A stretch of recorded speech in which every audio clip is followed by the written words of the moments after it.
আসসালামু আলাইকুম, ওয়েলকাম জানাচ্ছি পরিমনি কিচেনে। আবারও হাজির হয়ে গেলাম নতুন একটি রেসিপি নিয়ে। আজকে আমি তৈরি করে দেখাবো পাউরুটির রসমালাই।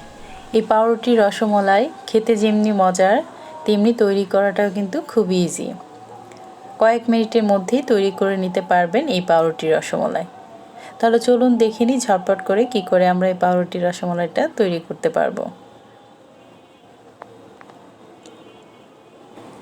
রসমালাইটা তৈরি করতে প্রথমেই আমাদের লাগবে পাউরুটি। আমি এখানে কয়েক পিস পাউরুটি নিয়েছি, আর এই পাউরুটিগুলোকে এখন আমি কেটে নেব রসমালাইয়ের সাইজে। তো আমি এখানে একটা বয়ামের যে মুখা সেটা দিয়ে কেটে নিচ্ছি, তবে আপনাদের ঘরে থাকা যে কোনো কুকি কাটার কিংবা স্টিলের গ্লাস বাটি যে কোনো সাইজের করে কিন্তু কেটে নিতে পারবেন। এছাড়া আপনারা যদি চান তাহলে নাইফের সাহায্যেও স্কোয়ার সাইজ করেও এই রুটিটাকে কেটে নিতে পারেন। আমি গোল করছি বলে আপনাদের যে গোল করতে হবে এমন কোনো কথা নেই। আপনাদের পছন্দ অনুযায়ী ছোটো বড়ো যে কোনো সাইজেরই ডিজাইন করে আপনারা কিন্তু এই পাউরুটির শেপটা দিয়ে নিতে পারেন। এখন পাউরুটির এই অবশিষ্ট অংশটুকু ফেলে না দিয়ে কি করে ব্রেডক্রাম তৈরি করা যায় এবং সেই ব্রেডক্রাম দিয়ে বিভিন্ন রকম আকর্ষণীয় নাস্তা তৈরি করা যায় সেই রেসিপি আপনাদের সাথে পরে শেয়ার করব। আর রেসিপি দেখতে হলে অবশ্যই পরিমনি কিচেন সাবস্ক্রাইব করে আমার পাশেই থাকুন। তো এইভাবে করি আমি সবগুলো পাউরুটি কেটে নিয়েছি।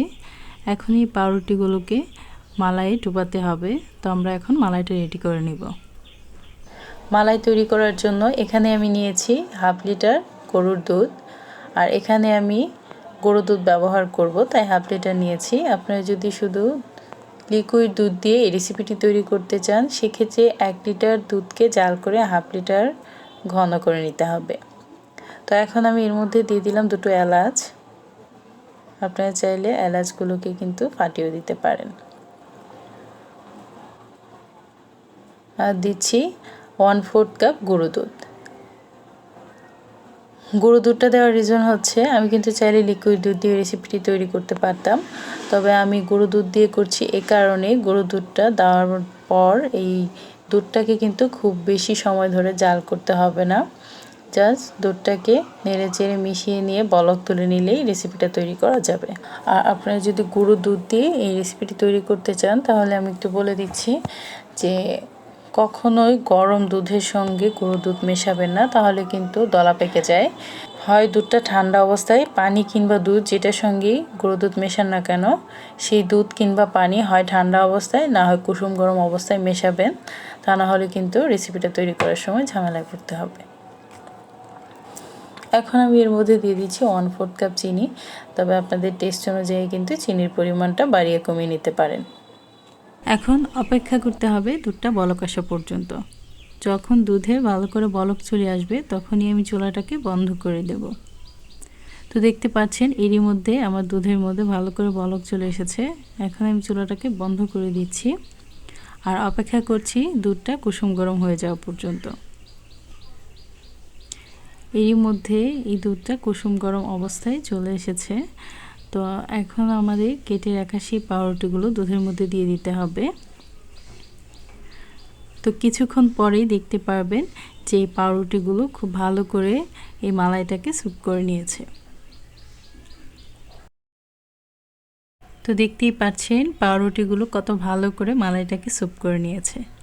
তো তৈরি হয়ে গেল ঝটপট ভীষণ মজার রসমালাই। তো এখন আমি আপনাদেরকে একটু সার্ভ করে দেখাবো।